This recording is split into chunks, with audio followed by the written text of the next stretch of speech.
Well guys, with the increase of property prices and increasing interest rates, is it still worth it to upgrade to a condo? The answer to this lies in 3 keys. Number 1, your life stage. Let's take a look at the typical property life stages of Singaporeans. So at stage 1, right, you start to build up your career, you buy your first property to stay, be it HDB or condo, you are currently still single or a young couple, and you may intend to upgrade to a bigger flat or even to a private property. At stage 2, that's when your career starts to stabilize and you have already enjoyed your own space, or maybe you even have kids.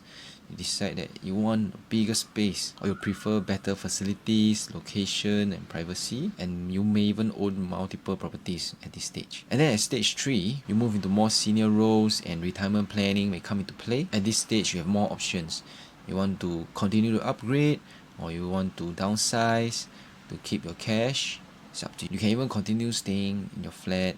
If you own a private property, you can even continue staying there and enjoy equity financing if you need it, or you can plan and leave your legacy. Just take note, above 55, you still can buy properties, no problem. But you may face restrictions on loans, and it is likely that you'll be putting in full cash and won't be able to leverage as much. And it is very likely that you'll be putting more cash upfront rather than leveraging on the loans. The advantages of property investing is actually to leverage on a relatively stable asset and build equity with rental income. I do know many who prefer to use cash. That also works. Number 2, for affordability, we will recommend you to have at least 30% and an extra 10% for liquid funds, and that will last you at least 2 to 3 years of mortgage repayments. Though the TDSR is at 55%, we will recommend that your mortgage repayments are less than 40% of your monthly income, and the purchase price to be 10 times of your annual income, so that you can have some allowance for maintenance fees,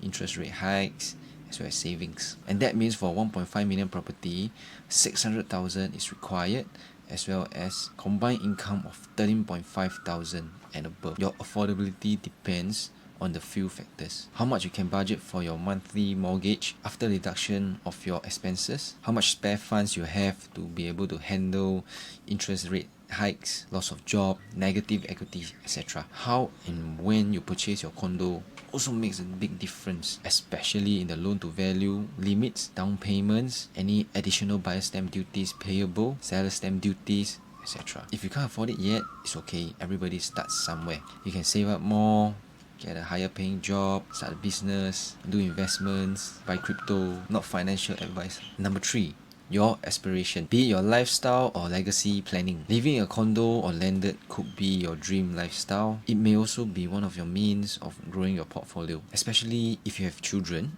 or if you plan to have children. Most would prefer to leave properties for their children, since it can produce rental income as well as potential capital appreciation. And due to its illiquid nature, they don't want them to anyhow spend the money, basically. And do note, condos also provide you with a form of equity financing, especially when it's paid up. Higher chance of en bloc because you can vote and more control, higher capital appreciation potential as well. While on the other hand, HDB provides you an affordable home. You get more space for money and lower commitments in terms of financing your home. HDB interest rates are pegged at 0.1% above CPF OA interest rates. So in a way, you don't have to worry them ballooning up to 3%, 4%, unless your CPF OA balloons up to that rate. I hope not. If you just want an affordable home to live in, prefer more space, you don't want to worry about interest rates, and you know how to invest your money elsewhere, then maybe upgrading is not for you. The choice to do so or not